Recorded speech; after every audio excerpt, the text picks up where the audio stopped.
He goes, great, I'm at Trump Tower in Chicago. Come meet me for dinner. I said, excuse me? He lives in Las Vegas. He just like came here. I guess we have some room left in the round. Like we'll figure it out. He goes, no. Like I want to join the company with you.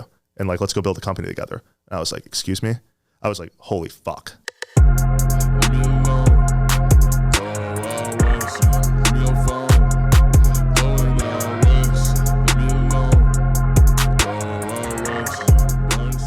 What is up, Chicago? This is Michael Sikand, and I'm joined by my co-founder and co-host, Simran Sandhu, and a third person. Today, we have Sam Rattner. We've been pumped about this interview for a while, and we came out all the way to the Windy City to get a seat with this guy. So Sam sold his company, his sports betting app, to FuboTV for $40 million at the age of 23. Makes me and Simi look like small boys, but we were able to send him a Twitter DM and get his attention. So dude, we're super stoked to have you here. I think you mentioned something around turning snow into money. Was that true? Yeah. So grew up northern suburbs of Chicago, Vernon Hills area.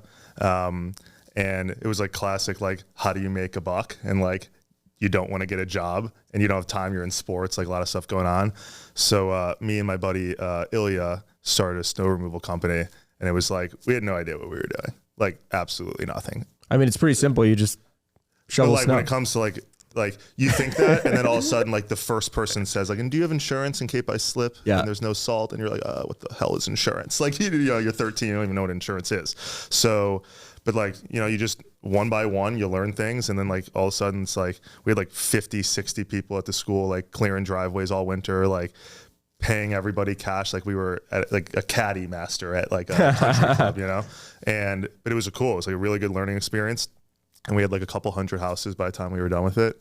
And but yeah, it was like a very, very good learning experience of like very Midwest upbringing. Yeah. Like blue collar, we're just we're gonna pick up our shovels and we're getting to work. I know, yeah. You do go from sports betting, you go from snow shoveling to sports betting in the Midwest. I feel like is a natural transition. Yeah, I mean, it's like it's definitely the natural transition, I think. Well, dude, I feel like Chicago was a good place for you to build a sports betting company because I swear to God, at all these Big Ten schools, like half the frat kids are bookies. And it's like, this is where they're going after college. So you might as well build around that demographic. Yeah, and also one other thing, I remember I interviewed the founder of Grubhub, Mike Evans, back in the day. He's based here. Yep. And he was like, Chicago is the most diverse city demographic wise. Mm-hmm. And if I had started Grubhub in Silicon Valley, right, like it wouldn't have scaled to the rest of America. And I was like, that's a really interesting insight. Yeah. I feel like a lot of times, like nothing wrong with the Bay Area, but I think they forget that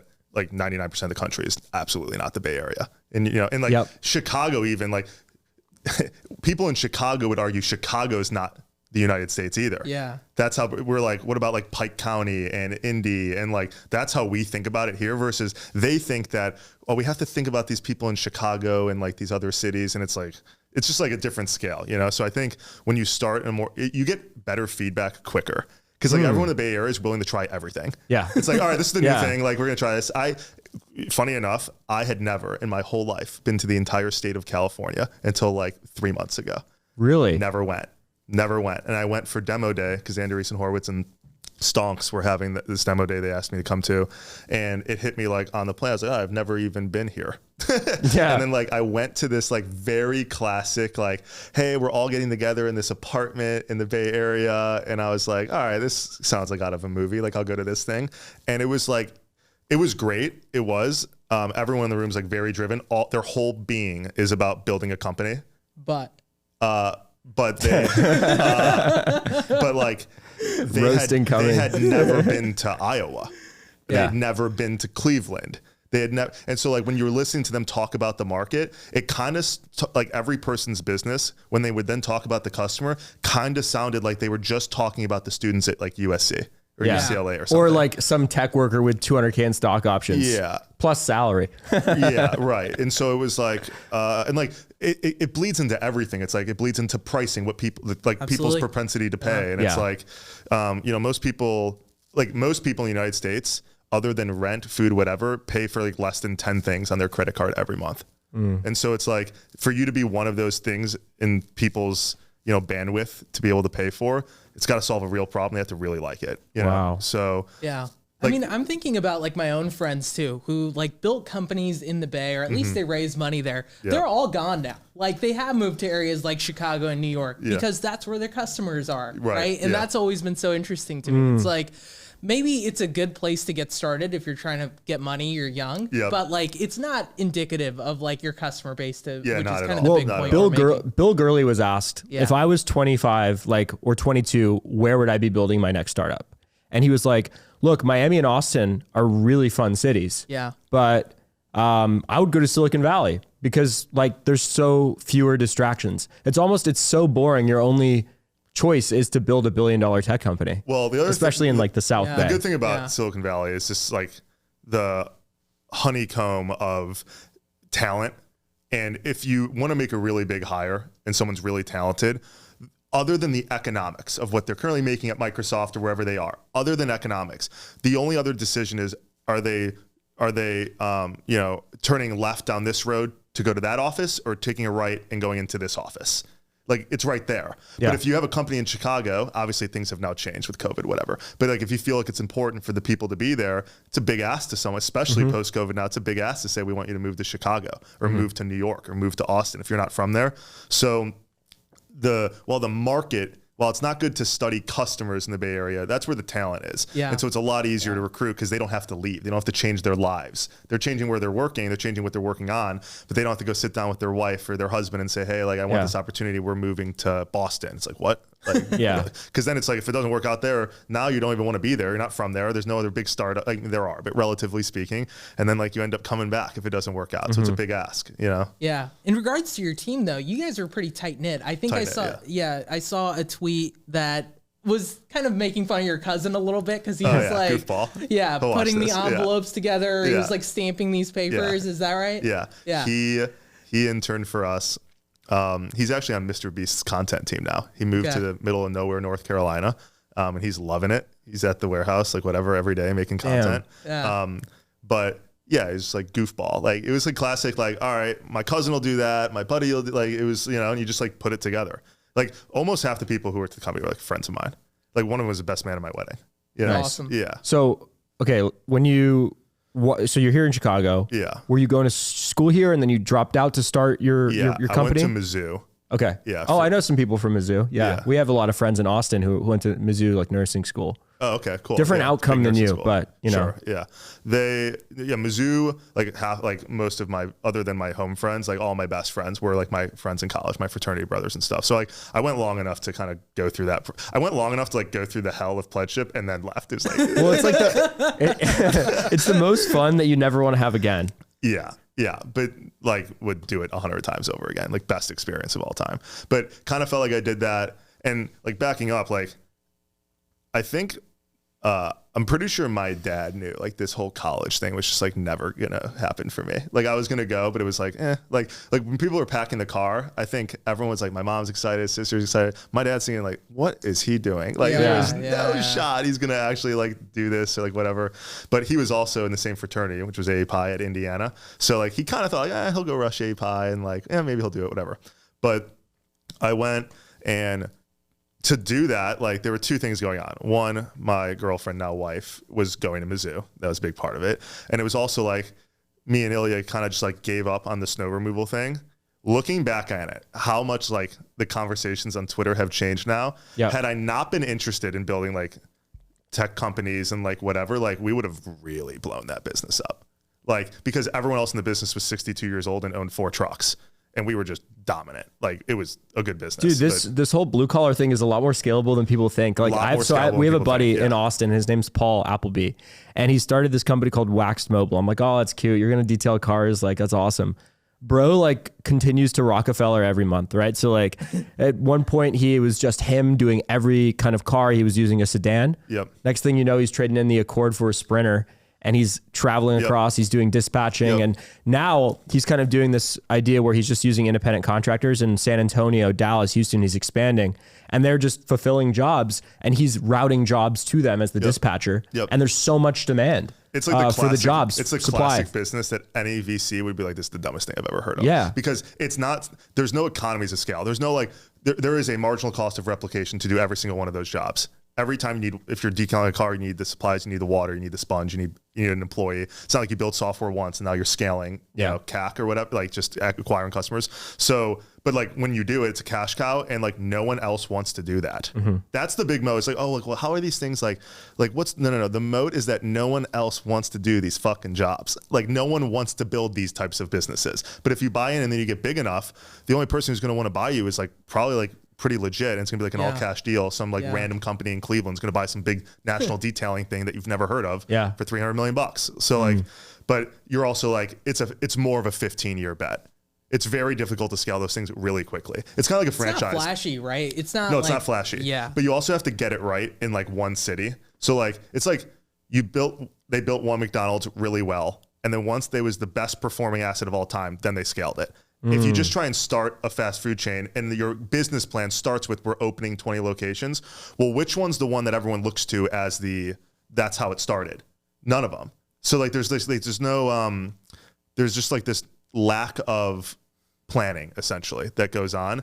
So you kind of have to start small, master a city, and then go to another city. And after you get to like 2 or 3 in these service type businesses, now you have capital, you can bring in real talent, and now you scale it to 20. But to get to that 1, 2, or 3 cities can be like, it's probably a minimum of like, to do it right, a 5-year thing. Where like, so that's where I lost interest personally. Like I was just like, I'm not willing to, like, if you want to build $10 billion company, like I just wasn't willing to spend 5 or 10 years of my life doing that. So, and look what happened, right? You did $40 million in 2 years or three years? Like 2. Yeah. That's insane. Yeah. So that's like, vastly alternate reality with service-based blue collar business tech company. The one catalyst that we aren't discussing is like the massive risk of doing that. Because there's like, if you know you're a good executor, in my opinion, there's kind of like a near 100% chance that it's going to work if you build a service business. Like if you're an executor, it's just an execution game. You don't have existential risk from Google. You don't have like unknown regulatory environments you don't know about that take lawyers and barriers to entry. You're just building a service business. So like, sure, the upside's like way lower, but like, I don't want to say it's guaranteed, but if you know what you're doing, you're gonna build a good business. Like, versus it's the opposite of like because candidly, like, and we'll talk about like worked out for me in the company, but nearly every single other startup that had raised capital that isn't DraftKings, FanDuel, like whatever, kind of died. Like obviously you have the giants, you've got Barstool, they acquired the Score, like those are big businesses. But like all these other like early stage gaming companies, like they're either out of business or they're just bleeding cash because there was no one to buy them, and that was the risk. So that's why we knew it was important to take a deal. But yeah, I think it's a fair point. I mean, I guess pushback would be that you could always fall back on a services business. That's correct. Right? Like, it's like you're young, you're 22, 23. Like, fuck it, take the big swing, right? Like, this is as risk-free as you will ever be. If it doesn't work out, you can go start an agency. You can go do one devil's advocate to that. Okay, what would you say? That once you've spent a few years building whether it worked out the way you wanted to or not, what you think could have been a $1 billion company, it's very hard to go then to work on something that you know never could be. Because it's like, okay, I just spent 3, like you're saying, like you'd always go back, but you don't want to go back because you've tasted what you think it could have been. And you know, if I build a service business and scale it to 3 cities, like I'll be rich, I'll make 15, 20 million bucks in 10 years, like whatever, and I'll sell it. But like, you're never taking that public for $2.8 billion or something. So it's like, you think you'd go back, but then I've seen like a lot of people in their late 20s, early 30s who've spent 7 years building a startup that didn't work. And you know, they're actually a good executor. And I think that's the other thing to think about is like startups fail, founders don't. If you're a good executor, go build another business. Don't let, because a company didn't work, be your identity or whatever. Yeah. But it kind of does sometimes to them mentally. And then they're not willing to go what they said 10 years ago, which is the backup plan of like, well, I know I could do something like that because you got like the taste of it a little bit and you love the game, and that's a different game to play. So I mean, I was going to say like we, also exited our business obviously on a much smaller scale than yours. But I guess at least for me, I'm in a mode now where it's like, nobody talks about that point after a success early on that it's like, okay, what am I doing next? What am I doing next? And like the self-doubt is like, honestly, sometimes pretty loud in your brain. Yeah, it's loud. Right. Yeah. And like, it's crazy. We've talked to a lot of people who've had that early win, like in their early 20s, mid 20s. And it really is crazy. Like, am I a one-hit wonder? Right. Right. Like, am I one trick pony? Yeah. Can I do it again? Can I unlock that dog again? Yeah. I think there's like this, I think what happens is it really depends on the early win. Did you make 10 million bucks, 15 million bucks, or did you make 70? And I think what happens is if it's not in that range, but it's like sub 10 and like you have like 3-4 million bucks in cash, the people I know in that situation are kind of the most lost because you have enough more than regular people in the suburbs of Chicago ever had collectively by the time they were 50. So you have money, but not enough to live like some lifestyle as if like, you know, you're an NBA player. Yeah, you can't be flashy. Can't be flashy. So you're in this middle ground of, you know, you're good, but other people think it's like a rookie contract in the league or like your second contract. Like, oh yeah, like they blew it, like whatever. And so I see a lot of younger guys that like they put 3-4 million bucks in the bank and they're in this in between of everyone around them assumes they should be the most comfortable of all time.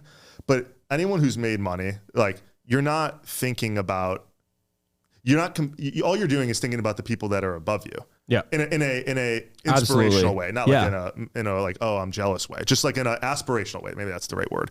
And so like you kind of have this like people, like friends of yours perception, maybe essentially, of how you should feel. It's actually much different than how you Absolutely. feel. And so that's always challenging, I think. But I think it depends on what the win is, because if you can make 10 million plus, then it's like, okay, well, now it's a little bit of a different conversation. Like just, you know, holistically, like market doubles every 8 years, do the math. You're gonna have hundreds of millions of dollars at some point. So, but like if it's like 3 million bucks, it's a big win. You're good. Take a deep breath. But then you are pretty quick to probably want to be like, what do I want to do now? Like you're a little bit on edge. You know, I think there is pushback to that though, because I've seen people who have made like the 20, 30, 40 million range.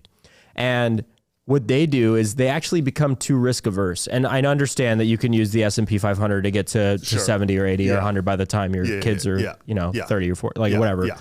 But everyone is just, it's just like, I see these rich guys on Twitter, everyone's trying to like do a podcast, do a personal holding company, and none of those companies are really going to be legacy defining. And it's like, you had this early win, you were able to make that much money with a company over 5 to 10 years.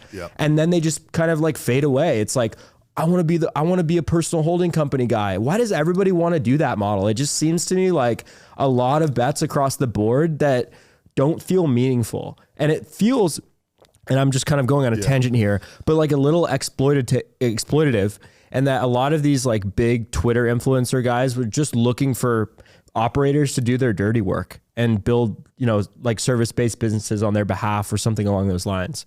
Yeah, I think a lot of it also has to do with the fear thing, though. Like you kind of touched on it earlier. It's like you got the big win. Like you really would rather not prefer to fall flat on your face by maybe swinging big again, right? It's like maybe you went through like the trenches, figuratively speaking, and it was like, that wasn't so fun. Maybe I just keep getting these easy little wins if I can, and it doesn't require a whole lot of work. I think it's a little bit of, to me, every executive or founder that I've met who doesn't immediately want to do it again, unless it was like, I'm going to discount anyone that was on like a 13-year venture scale journey, sells it for a ton. 13 years, that's like a long time, like whatever. Yeah. But on like a 5-year, 6-year horizon, had a big win, sold the company, like whatever, and doesn't want to do it again. To me, one man's opinion, this can be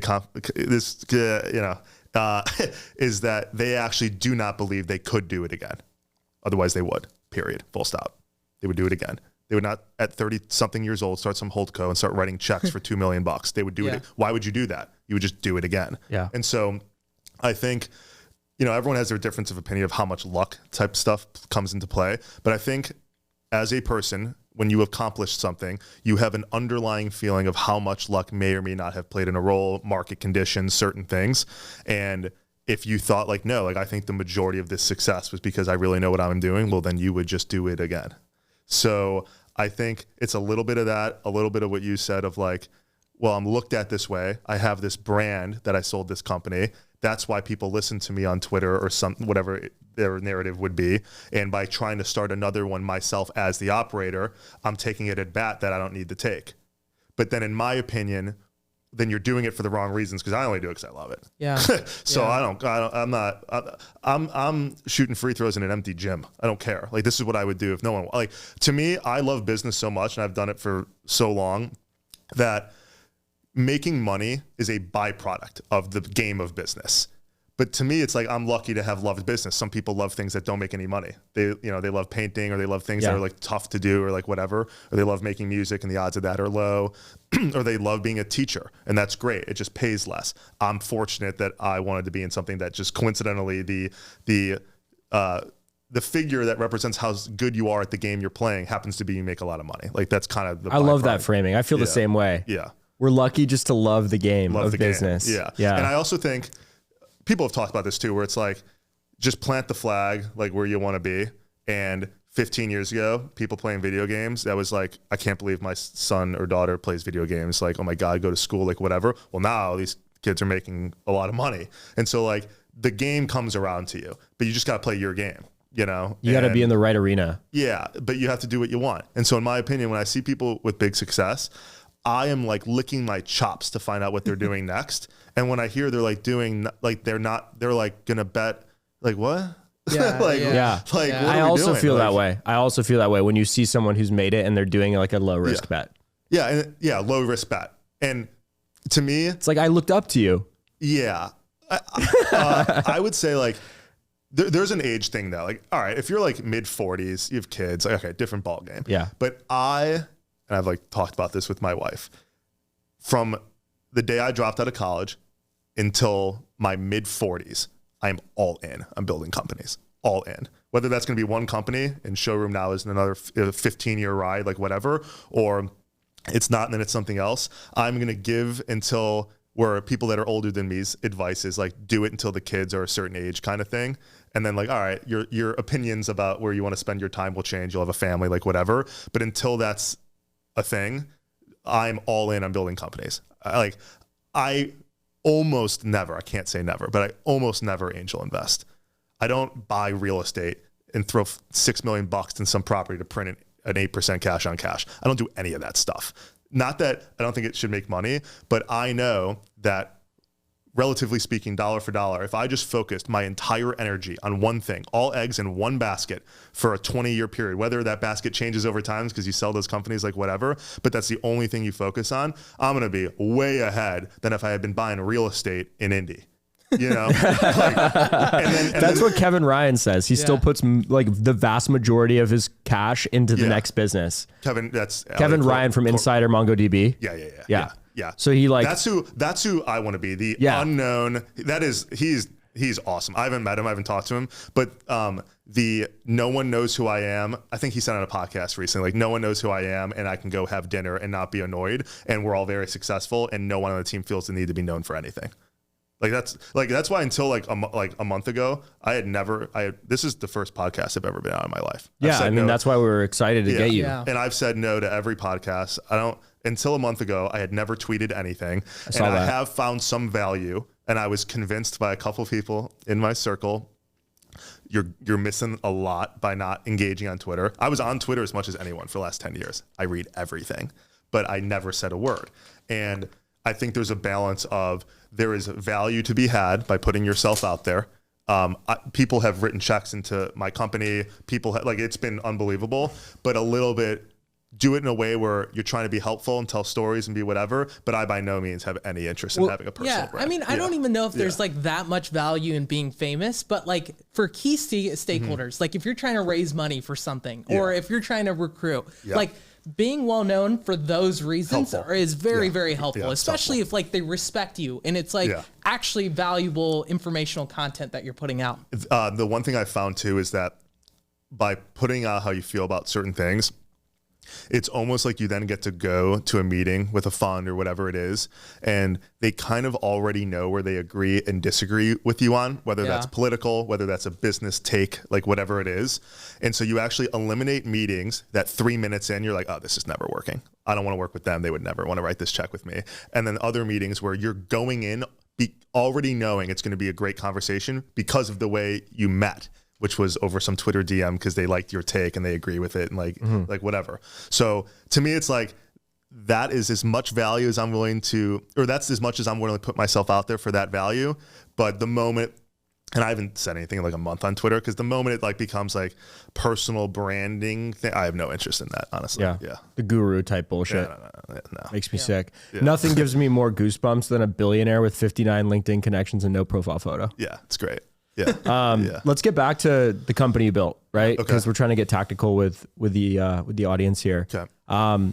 Okay, so what was the opportunity that you identified at age 21? It was impending regulation. How'd you jump on it? So I played a lot of online poker. A lot. Whole dorm room in college was 10 screens, like my whole life. So I knew the ecosystem. Most importantly, I knew the gamblers. And like at the time, like gambling was illegal in the US. So all these sites were like these offshore third-party sites, like whatever. And you're reading the chat box conversations, most of which are not in English. These people are in Estonia, Russia, the Ukraine, like all over the world speaking in random. And so like I plugged in some plugin to translate everything to English. And then I wasn't even playing after a while. I was just reading. And no one was talking about poker. Nobody. They were all talking about sports betting. This is like 2017, 2018.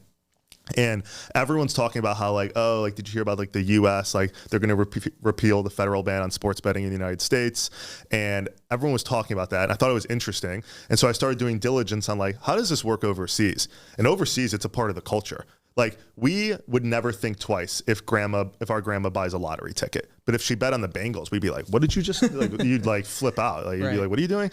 But there, those are the same things. In London, in the UK, and other parts of Europe, sports, you bet on them inside the soccer games at the arenas. Like it is a part of culture. They have 8,000 betting kiosks throughout London. Like it's just a culture thing.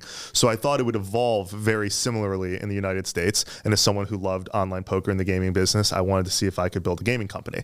And so then the first thing I did was kind of dig into, okay, what's the tech like in this arena? Who are the players right now, or who are probably going to be the players the moment they lift this ban and open the doors, essentially? And then, assuming they're going to need a lot of tech, who are the technology players?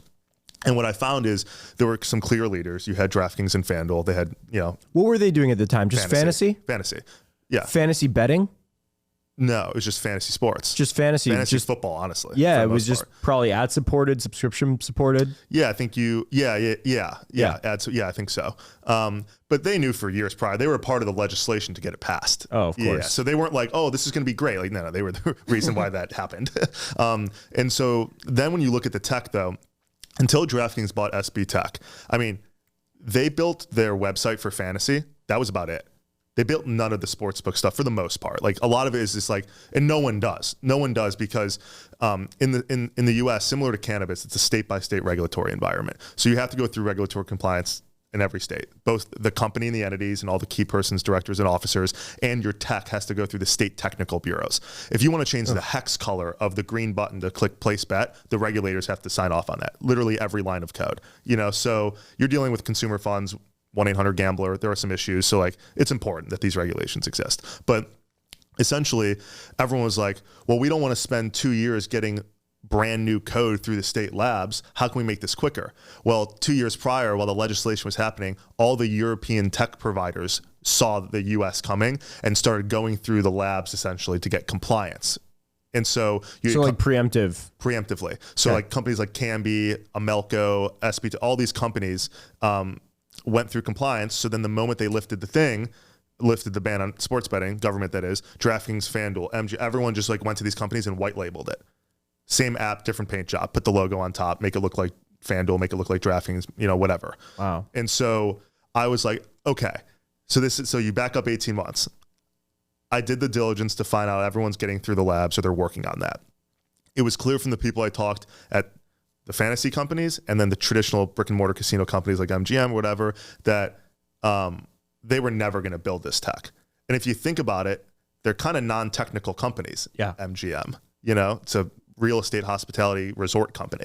They're not in the business of like online, whatever. So other than DraftKings or FanDuel, my thought was like any other player who's going to get in this is either going to be the big casino companies or the big media companies, which is now kind of just happening with ESPN and Fanatics, although Fanatics isn't really media, but generally speaking, Barstool. So it's like, so if it's media or it's brick and mortar casino, neither of that is tech.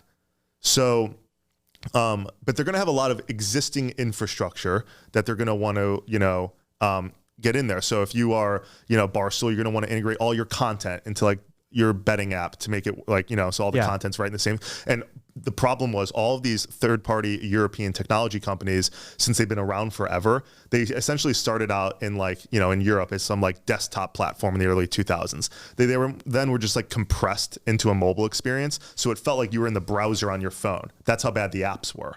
And so I was like, but they weren't built for iOS. Yeah. So I was like, if we just throw this stuff in the garbage and rebuild everything, get through compliance, have APIs for streaming and ticketing and merchandising and all the things these media companies and resorts, you know, MGM has 30 million people in their M Life program, like whatever it was, and these existing assets that they had and users that they were using as the reasoning to get into the business, if they could easily integrate that, it would be a home run. And so we built Victory kind of with the idea of, like you always do, you're building a company, assuming you're going to market. But I kind of always knew in the back of my head we were eventually going to cut a deal with somebody. Yeah, dude. In my head, it was I like wanted to do a joint venture, but I didn't want to be a platform.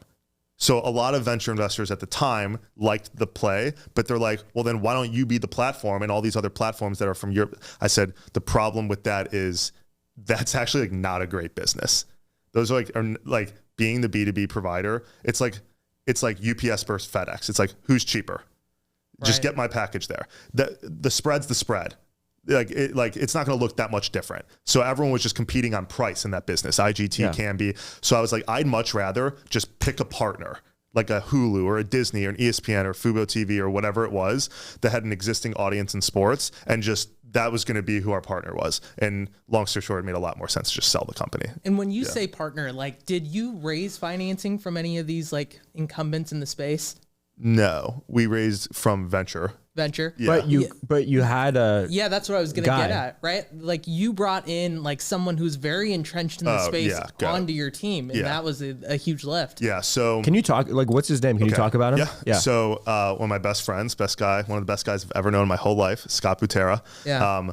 It was pretty clear about a year into the company. I went to Chad Stender, who's was on our board at 76 Capital, and I was at the stage where we were an authorized gaming operator of the NBA and Major League Baseball. We had market access, which are the state licenses in a few states. So like we kind of had the assets that you would need to run an operation. The platform was pretty much through compliance. Like we kind of had the pieces. And as you're meeting with regulators and you're trying to cut bigger deals with the leagues and certain things, you know, now I'm much better. When I was 22, right, they were like, who is this clown? Yeah. Regardless of like. But that's still impressive. You're able to get an MLB and NBA deal by yourself.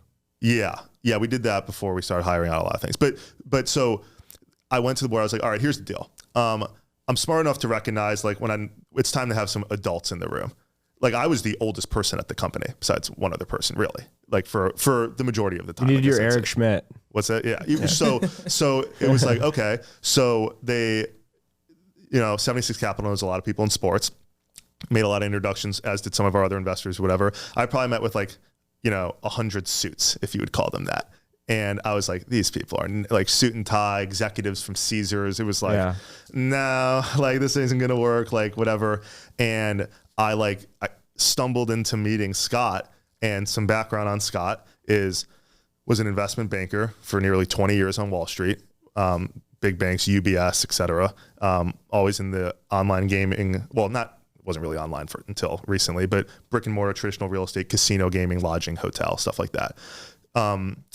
While at UBS, one of his larger clients was our former president, Donald Trump, and they were going through restructuring, and Scott was like the young gun that everyone wanted on Wall Street, all the banks. And because he helped represent and help Trump Entertainment with their capital and Donald's personal money, Donald wanted Scott to come to the company and help them get out of this mess that they were in. So Scott went, and he was the president and chief operating officer of Trump Entertainment Resorts for Donald Trump. This is in like the late 90s, early 2000s, and turned it around, launched The Apprentice. Donald went before The Apprentice. No one knew who Donald Trump was unless you lived in New York City and you were in real estate and banking. All they knew him as was like, he's the young guy who's going bankrupt, who took his had this portfolio and tried to get into all the too big stuff, and it didn't work out. And they made him the most famous person on earth in 2003 with NBC.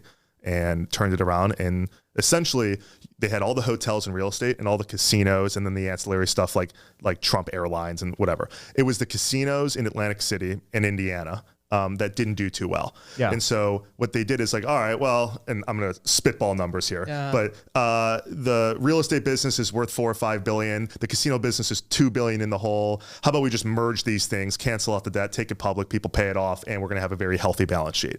And so that's what Scott did, is he essentially came in as like the rescue banker, negotiated with over 300 creditors. Morgan Stanley put in $1 billion worth of equity, and they took the company public in 04, 05. And, so then now Scott like became known as like the turnaround guy on Wall Street. So right after that, he left, kind of handed it back to Donald. Carl Icahn hired him to come run Tropicana, which he had just been a majority shareholder of pretty much. And that was like over a 10 casino property company. I think they turned that around. Carl made billions. It's what he used to acquire a controlling stake in Caesars. And then Scott did he was CEO of Foxwoods, largest resort in North America in Connecticut. It's owned by the Manchitucket tribe. And then he was the commissioner of arena football. So kind of like big corporate executive, right? You'd think he's like the suit, and he wears a suit. Guy showers in a suit, right? He's the guy you see in a suit, and you're like, yeah, you belong in a suit. You know, like we don't belong in, like you look like you belong in a suit, but would like roll up the sleeves and, you know, hang out with kids our age and build a company again. And he told a story about how like when they were going through the restructuring, like Trump didn't want to pay for this one office space that they were using outside of Trump Tower. And so like they just went to this development site, and on like the 30th floor, like open walls, the windows are getting built, like whatever, like dust everywhere. It's a construction site. They just set up tables and they worked from there. Wow. And so like, and when you're going through restructuring, no hard hats. You count every penny. Like Scott made jokes that like he'd count like how much ink was left in the printer. Like it was like always a joke. And so like he was, although very senior, everyone at every league, the NFL, the NBA, every regulator in every state in the country, everyone knows who he's in. He's been in gaming for 30 years, but he's still like, let's go build something and raise money and roll up the sleeves. So it was like a perfect fit. So it makes sense why you wanted to work with him. How did you get him to take a chance on you? Great question. At the time, he was the president of gaming for MGM. So he like built BetMGM, brought in GVC. They did a joint venture. GVC brought the tech from Europe. MGM bought the brand BetMGM. It's now the third largest sportsbook in America. So he was doing that. But at the time, remember this is COVID. Kind of right before COVID, really. Well, around the same time. So at this point, sports betting was legal in Jersey? Sports betting was legal in Jersey, I believe. Got it. Yeah. But the problem was MGM, one of Scott's best friends, Jim Murin, who'd been running MGM forever, stepped down, and they replaced him with more of like a real estate guy. So they were kind of like, all right, things are struggling. Let's go back to what we used to know. We're a real estate and resort company. And so I think Scott and a lot of senior management were like, we might lose some steam on this online gambling, compete with DraftKings type of, vibe. Yeah. And he'd run brick and mortar casinos before. He kind of went to MGM because it was this thesis to build a big internet gaming company. And so I don't think loved that. And we met actually because he and a few other people were going to start a company. And then we had a couple calls, and he pretty quickly was like, I should be doing this. And so he called me, and he was essentially like, hey, where are you? And I was like, we had talked a couple of times, and I was like, I'm at the office. He goes, great, I'm at Trump Tower in Chicago. Come meet me for dinner. I said, excuse me? He lives in Las Vegas. He just like came here. And so I was like, oh my God, like Scott's probably going to want to write a big check into the company. Like this would be great. And then he was like, all right, like I'm in. I want to do this with you. I was like, great. And I was like, I guess we have some room left in the round. Like we'll figure it out. He goes, no. Like I want to join the company with you. And like, let's go build a company together. And I was like, excuse me? I was like, holy fuck. Like, this is awesome. And he was like, yeah, and he had already left MGM at the time, like whatever. And so it made a lot of sense. I think Scott was at a point in his life where it's like, all right, like I've worked for Donald and Icahn and like whatever, and the tribes and the AFL and MGM. Like I want to kind of go do something more fun and like build a company again from nothing. And like, so he's been everywhere, even worked with the tribes, Yeah. Right. Yeah. So with the leagues, the tribes, tribes the crews. Big deal. Yeah. Yeah. So this is interesting, right? Like our show is focused on like young founders and like, a lot of people are just aspiring to like build really impressive companies. Yeah. What would your advice be to people who maybe are playing into regulated spaces like gaming, right? Or gambling, and they have to kind of get someone who's very experienced or legit, but not even just in a regulated industry. Yeah. Any kind of space to find like a senior player. Yeah. So here's my opinion. If you can't sell a senior executive to get involved in the company, then how could you raise money? Because if the people who know the business more than anyone think it's the stupidest thing they've ever heard of and they wouldn't jump ship. So to me, when you get a senior person to want to join the company, if I was a VC, now there's something to be said about like, well, maybe they're like just taking a board seat or like something like that, whatever. It's very different. It's very different. But I think especially if you're in a regulated market, the barrier to entry is what people usually think it is. It's capital, which is, the lawyers will be expensive. The docs will be expensive. The licenses will be expensive. You're going to have those expenses either way if the business is successful or not. But what you need is when someone calls a regulator in a state that they've known for 20 years, they just move you to the front of the list. Not because, and they're not doing anything wrong. It's just they know that this is what a state regulator wants. A state regulator wants the people who can get through and generate tax revenue for the state the quickest. That's what's best for the citizens of a state, right? So if they think, all right, well, this company might have applied 6 months ago, but like they're undercapitalized. And his name's Vladimir, and he's based in Estonia, Czechoslovakia. It's like, is this serious or not? Or you have a guy who has come and sat in front of you for 30 years with Trump and Icon and the tribes. And if he's involved, this is going to work way quicker than this company we've never heard of who has no investors and like whatever. So what you're really getting is you're getting the relationships. The relationships, especially in a regulated market, are everything. There are certain relationships you want to be careful of, like political relationships with like people like cashing in political chips to like move pieces ahead, like SBF. Stay away from that game. But the relationships with regulators and most importantly, like lawyers and stuff like that. If you walk into the regulator's office with the same lawyers that they've seen for 20 years and the people they've seen for 20 years, there is all right, these guys might be young. We've never heard of Sam before, but he's got the pieces. They're sitting in our office right now. With your next company, you're not pursuing the same strategy. With your newest company, you're taking advantage of a new technology for sure, and like a trend and a wave. Yeah. But you're not looking at a piece of regulation and being like, okay, how do I interact in this new zone that's being created? Is this a playbook for founders like that could be replicated over and over of let's look for the newest market opportunity in terms of regulation and opening up of a new industry and build something, find some area of the value chain to create a wedge in? I would normally always say never chase the trends, but I think there are a few times every 10 or 15 years where like it's not a trend. Like, this is a fundamental change in how we're going to transact and do business. And, AI is one of those. But I think there's a lot of people building an AI company. And I think it reminds me of crypto a little bit, where it's like, could what you're working on be solved without crypto? When someone used to pitch me a crypto thing, that was my first thing. Like, do we really need to do this in Bitcoin? Like, can't we just do this regularly? Like, same thing with AI. So it's like, could GPT actually just do exactly what you're doing and you just have a different interface and it's kind of a wrapper? Doesn't mean you can't make a couple $100,000 a month, and you have a good business, but eventually like that's not a scalable thing. So in my opinion, like when I see new things like AI and then I'm seeing like whether we're working on at Showroom or someone else, all I care about is the output to the user not only so special that from a product user, from like an perspective, like an experience perspective, the user, it's incredible, but also that the underlying tech or language models that you're using, let's say it's ChatGPT, could never do them on their own based on how they're set up. Missing data, lack of data, like whatever it is, then you have a real business. Because if GPT, like there's a lot of people that'll build like a fashion stylist and they're like, oh, like type in like things about yourself and your height and your weight and, stuff like that. And then tell me what I should wear out to like this kind of thing. Well, GPT, if you just trained it, could just do that.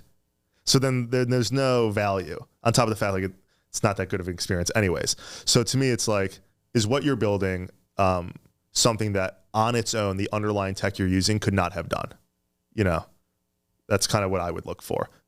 This is a great pivot into your next idea, but I just want to like kind of tie the bow on the last story. So you brought on this executive, long story short, you sold the company before the product had even been launched or you had even picked a partner to launch with. Well, the partner was going to be FuboTV as a joint venture. Like that's how conversations started. And then it was like, all right, this makes a lot more sense for us to just buy the company. You know, your story reminds me a lot of like Disney buying BAMTech, which the MLB had created. Yeah. Because everyone needed a streaming service, right? Yeah. And there are only a few companies that could do the technological complexity of that. Yeah. BAM's the worst thing Major League Baseball ever did. Sport. It's the worst thing. Well, here's the funny thing, right? Like if you can find a way to go to these big organizations, right, and find a way to partner with them in this capacity, like we talk about our own story with the Brew and stuff. It wasn't necessarily straight into an acquisition. It was like, hey, will you guys lead our round? And that started a whole different line of communication. JV, type deal. Yeah. So it's there's some of that resonates. And I'm curious, like when you even think about partnerships or how you approached it in this specific space, what are kind of like, what's the best way to do it? Should you not even discuss money with them? Should it be more of like a barter or something along those lines? Like what is kind of the best way to wedge your way in or get your foot in the door? So I'll talk about investors and then I'll talk about like partnership deals. Yeah. Here's what I would say about when I meet with investors. Raising capital is an informative process, not a persuasive process. You go in and you're meeting with someone, you know, like I met you two in person for the first time today. Within about 5 minutes, I think we all like came up with certain opinions that we have of each other, and those become pretty cemented. And so within the first 3 minutes of pitching an investor, while they're listening to you nodding their head, they've come to a million conclusions as to what they think of you, what they think of the market, what they think of this product, what they think of like the round. They heard the terms when you started. Now they're only thinking about, this value's terrible, like whatever. They come up with all these things, right? And to me, I've never had any luck changing anybody's mind ever in my whole life. They might change their behavior. You have certain employees that aren't doing what you want them to do, and they'll change their behavior, but they haven't changed their mind usually. Most people don't change their mind. And so to me, it's not a persuasive process. It's an informative one. I'm going in and I am telling you what I'm doing. And I know, because I do it that way, because it's true, that when I walk out the door, whether they want to write the check or not, those investors do look to each other and go, with or without us, that I'm doing that with or without them. That I didn't come to like say like, if I had the money, like I would, no, I'm doing this. And so like, whether they write the check or not has no impact as to whether or not what I just pitched them is going to work, because I genuinely believe that to be true. Yeah. And if you want to write the check, then that's great. And it's like, but respectfully, I'm also there because they're strategic for some reason. Like I want them as an investor. So you give them your full time and focus, but you're not begging for capital. You also have to remember that like a lot of investors, they also like, they're hoping when you walk in the door, they see so much garbage. They're like, please let this be good. People think like you walk in, they're in like you think it's Shark Tank where everyone's nervous, they're in suits, like whatever it is, and I'm pitching investors. No, dude, it's the other way around. Like they get paid to write checks that are going to make money, and they just hope the person who walks in. So if you have the confidence of then it comes off as this deal that is going to happen whether they write the check or not. Someone else is going to write this check. They're going to raise the money. They're going to build this business. Whether they decide they don't want to do it or not, totally fine. But there's I've never left a meeting with anybody and they like wondered what I meant, you know, like, so I think that's a big part of it. With partnerships, it's similar where if you're going into a partnership meeting or conversation and they're the only partner that would make sense for what you're talking about, it becomes a little bit difficult because you're kind of persuading. But if you're walking into, let's say, a meeting with, trying to think of an example, say like Coca-Cola or something. Coca-Cola knows there's 100 other drink companies that they don't own, right? And so if what you're pitching is that you're looking for a partner in the food and beverage industry, what they do know is if you have the tone that I said you have with investors, they know like, well, it's either going to be us or Pepsi or somebody else. They are going to get a partner for what it is that they're looking for. So, but it should be more of a conversation, like you're saying, because if you go in, everything's business. Everything's people. Businesses are run by people. So if you go in and you're trying to immediately be transactional, it's like, especially for something that's going to be like a 5-year partnership or with an investor could be a 20-year thing. Like it's kind of more of just like an engaging conversation. Like you ask the guy at Coca-Cola, like, hey, can we grab like the head of, I don't know, partnerships or whatever for content. Like, hey, do you mind grabbing coffee in New York? And you talk a couple times and you fill them in on what you're doing. Even though you knew what the ask was the day you met him for coffee, you don't make the ask then, you know? Yeah. So you also don't want to be too much to jump the gun to think you really want that deal before you know who you're going to be working with there. You think the whole deal is the brand. The whole deal is the people at the brand. And then the other thing is, it's like if you're working with a company and you really wanted the deal because of the brand, but then the people that you had like political pull with like leave and go somewhere else. Now you're like, now it's tough. But if they were to call back and they're like, oh yeah, like, no, that's a good deal. You guys should still do that, even though I'm going to, you know, CAA or whatever it is. So it's all relationship based. Investors, partnerships, employees. Like there are people that I am meeting right now that I 100% know aren't joining Showroom for 2 years. What about people that are dragging their feet? It's like you do depend on them, and that this could be important. Okay. Like a deal. You mean like a partnership? Right. Yeah, that's a problem.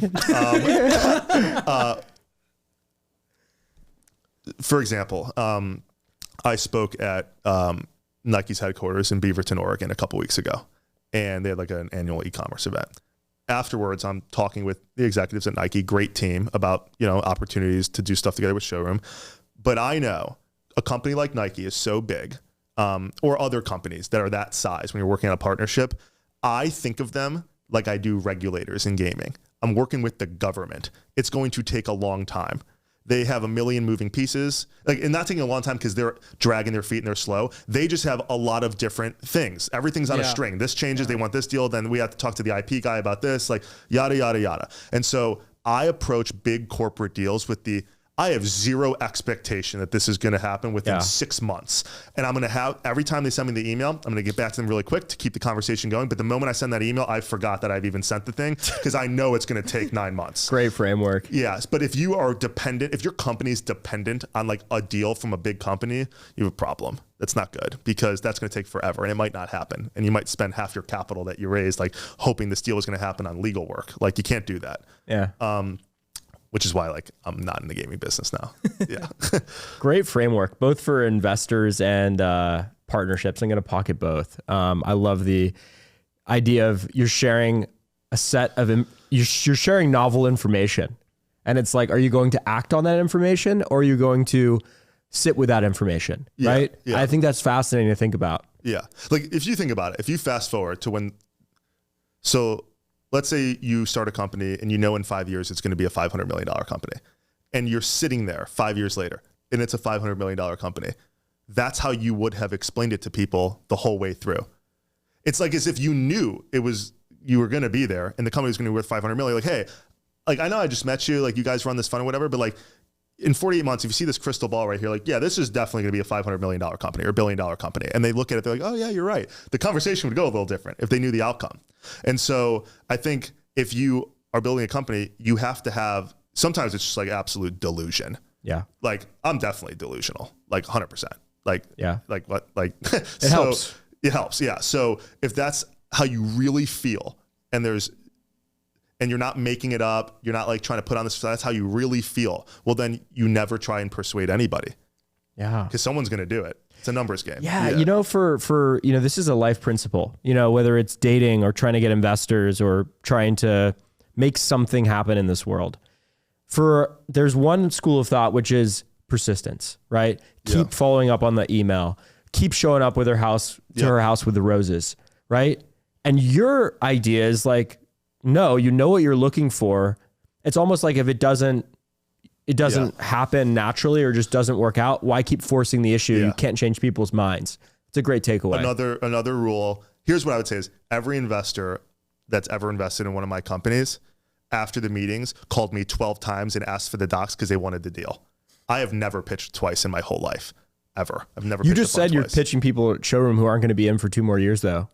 No, I was talking about employees, recruiting. Oh, recruiting. Yeah. But with investors, like I'll go through diligence. Like they have, like funds have legit diligence. Like, okay, these are real questions, like whatever, but I never pitch twice. I'm never asking again. You go in, you give them everything, full hour of attention, like whatever it is, and you tell them what the round is. You've made the ask, you've informed them. But if you have to beg and persuade, well, they don't want the deal. It's like the girl at the bar. She don't want to talk to you, dude. Like, like there's other girls at the bar. Like, you know, it's like, that's kind of how it is. And so, but there are those stories of persistence and sending the 6-pack of beer. And that's 100%. That's what like makes my brain hurt. It's like, well, should I be pushing harder? Like, should I be saying this signal is terrible, but keep going? It's a very non-human thing to do. If something smells bad, you don't eat it. So the only time I've ever persisted is if I genuinely thought the person I met at the fund, let's say it was a bigger fund, was probably the wrong person. Like, I know there's someone who's like more in like, let's say Showroom, it's an e-commerce company, right? Adjacent to that would be like maybe consumer internet. Well, I might have realized halfway through the meeting, I'm actually talking to the wrong person. I'm talking to the consumer internet guy. I should probably be talking to the girl who's running e-commerce. She'll know this better, but they're never going to talk about it because they don't have time, because they go from call to call to call to call to call. So the only time I'll follow up and suggest something or whatever is if I genuinely think the person I pitched it to doesn't know the market enough. But I rarely do that either, honestly. I had someone give me advice recently, which was, if you have to pitch a customer multiple times, like, something is wrong with your pitch. Like, you should only have to pitch it one time. And it should be so obvious within 2 minutes that you solve a big headache. It sounds like you would agree with that statement. I agree with that. Also, make sure that you're, try, this is difficult in venture because you have to be respectful of the younger associates, because at the end of the day, they actually are the ones who end up like championing to want to do a deal to the partners and stuff. So you got to discount this for venture, but generally speaking, I almost never, under any circumstances, try and have any meeting with anybody who's not a decision maker. Because, especially for corporate partnerships, because you do get dragged through, because you're talking to someone who's not the decision maker maybe, and they have 10 other things that they're talking to on that they're not the decision maker on. And so when they have to go meet with the decision maker, they can't throw all 10 on his plate at once. So they pick the 2 or 3 that they like, they want to talk about this week. And if you weren't one of those and you follow up, we've been there. They know in their head, I haven't even brought this up to them yet. And so then they go back to you. So usually when I hear people are getting dragged down with corporate partnerships, they're either not talking to the decision maker. And if you are, they don't want the deal, dude. Because they're the decision maker and they're dragging their feet, you know? Yeah. So it's like, that's why when I hear people are dragging on corporate partnerships, they're either talking to the wrong person, or the person isn't kind enough to do what they should, which is just tell you they don't want to do it. Because these companies never want to say no. Bro, where were you 2 years ago? You would have made our lives so much easier. One podcast changed a man's life. It's just awesome. Yeah, you got to talk to the Love this. Yeah. I love this framework. I'm going to pocket this for rest of my life. Dude, so many good golden nuggets here. So as we get towards the kind of ending, we need to talk about Showroom, right? Okay, you know, as you said, everyone's building an AI company. Everybody. Tell us about what Showroom is and why it's not just a GPT wrapper that no one should care about. Okay. So Showroom, think of it as GPT for fashion. So we built a massive cloud infrastructure project. I don't want to say every brand and retailer, but we have nearly every brand and retailer in the world in the database, tens of millions of SKUs, everyone from large retailers like Nordstrom and Saks all the way to like direct to consumer challenger brands like Cuts Clothing and Away Luggage, stuff like that. The only search engines that have competed with Google over the last 20 years have been vertical specific search engines. Cars.com for cars, Kayak, Expedia, Travelocity for hotel and travel, Pinterest for visual discovery. There are no vertical specific search engines for fashion.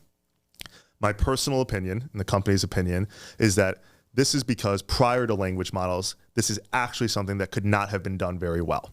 And the reason why is if I show you 2 black t-shirts, and one's from Lululemon and one's from Gap, and I remove the brand names, the product descriptions are shockingly similar. It's just describing a black t-shirt. Lululemon doesn't pitch what Lulu is in every single product description. So if you were limited to text-based, to like the copy of the name of a product, the description, etc., and try to like gather enough data, how would it ever know that this t-shirt is for when you're working out and this is for an undershirt when you go out? It's inherent in the sentiment of the brand, Lululemon, Gap, Nike, Ralph Lauren, what those brands and products are for. These language models have read everything the brands have ever put out, every advertisement, every piece of social, and most importantly, what every user in the world has said about these brands, our peers, on Twitter, on Instagram, on Facebook. So it has this understanding. Without that, if you were to say, you know, I want to dress similar in style to what Kylie Jenner wore in Prague, well, if you type that into Google, it's going to be more about who owns the keywords Kylie Jenner or dress in Prague than it has to do with what the product is. And if you go to GPT and you say, I want a country style, denim jacket similar to what Chris Stapleton wore or something. It knows what those are. It might suggest Carhartt, Levi's, Wrangler. We were talking about this a little bit, but it can't show you the products. GPT can browse the internet, but the big fundamental problem is that every retailer and brand in the world organizes their internal data differently. Some use Shopify, some use WooCommerce, some use enterprise platforms, some built their own. Like big companies built their own, and they all save data differently. So there isn't some uniform way where all this data is saved. And because that's so broken, we've had to take all of this data, standardize it, and then build our internal language model to get that to communicate with GPT. And so a very rudimentary example of broken data in e-commerce. I'll give you an example in gaming, and then I'll give you an example in e-commerce. In the gaming business, it might say that, Tiger Woods, his average drive off the tee is 285 yards. Well, you have to clean that data. What they didn't tell you is he teed off 2 times with 3 iron, twice with a 3 wood, and then the rest of the round was with a driver. So if you were trying to figure out his average drive with a driver, you shouldn't look at what his average drive is generally, because he didn't use a driver every time. In e-commerce, some brand might have a dress that only has one color option, and it's green, and they have a green circle. Another brand that only has a dress that comes in green decided, let's not even have the color wheel with just green. Let's just get rid of that and put green in the name of the product. Well, then when you crawl that data, one of these brands is missing the color of what the brand is because it might have not been clear in the right structure. But we've had to build all these internal language models that essentially, like, one of them is like an image recognition thing that we've built. So if I know that this dress, because they gave me the hex code or the RGB code of this product, is light green, and here's the code. I've got another dress. I don't know what color it is by just looking at the data, but we can take a pixel out of it, and we know that it's within spitting distance to this color that we did have the hex code. We now know what color it is. So you have all this data, and it's like there's all these missing puzzle pieces, and you have to internally fill the pieces. And then you have to get that to communicate with GPT. So on Showroom, when you're talking back as a user to Showroom, you are speaking to GPT. But then GPT is turning around and essentially going into our big data set and communicating with our language model. GPT comes up with their own vector score for what a user might have asked for. We come up with ours, and wherever those match, I would argue it's the most accurate search result for any clothing item on the planet. We take the 50 that surround that. That's your first page search results. And then if you want to edit that, you can just have this ongoing conversation. Versus on Google, you're kind of going back to the search bar and like trying to change what you said. And the fundamental problem with that is they're not showing you exactly what you want to see. They're showing who bought the keywords, which sometimes is similar, but a lot of times it's just the big box brands. And so people have gone to companies like ShopRunner, or they've gone to like more boutique places to shop or retail. That's why retail started to begin with, because you didn't want to have to go brand by brand and keep tabs open for everything that you'd ever want to buy until you want to come back to it. And, but Google's been so keyword driven that they're never going to go sentiment driven. They're going to be keyword driven. And so I thought that there's no one that's built a vertical specific search engine for fashion. Global e-commerce sales are up there with things like oil. I mean, like the economy spends so much money on this. The TAM's huge. Yeah, I mean, look at Shein with their just huge. Asking for an $89 billion valuation, up from 60 at the start of 2023. Which so it's insane. Trillions of dollars. So this is what checked the box for me. GPT cannot do this on its own. It might give you better suggestions. If you say, "What should I wear to Italy?" It might say, like, "Oh, you should wear like a this kind of dress, like whatever, linen jumpsuit." But it's not recommending a specific product. Not only that, it can't show you them. It might say like, "Oh, check out these brands." Now you're just going to this. Now you're searching linen jumpsuit on Shein. Like it just shows you the product. So what I liked is on its own, the moat of any AI company, in my opinion, is on the back end. Are you organizing some massive bifurcated data that on its own GPT can't pull because it's so broken? But you've fixed that. Well, then that's the moat. The moat's the data. Mm-hmm. The moat is like this internal data that no one else has. Not that no one else could build what we've built. It's very difficult. But that's the moat. So check that box. Top 10 TAM in the world, e-commerce, like that. And I like that it could be a global business and there was no regulation. I made that. I wrote on my board, under no circumstances will I ever be in another regulated market for the next 10 years of my life. Love it. Such an awesome time having you. I was focused the whole way through. No George W. Bush. Check the watch moment. Check the watch. Yeah. Absolutely phenomenal. So thank you everybody for listening to an episode of our future podcast. Make sure to be subscribed on YouTube. And you can listen on Spotify and the audio platforms as well. Remember. But thank you so much, and Sam, best of luck with the venture. And Sam, do you want to plug anything? This is the moment. Sign up for our waiting list. Showroom.store. There we go. And where can folks find you?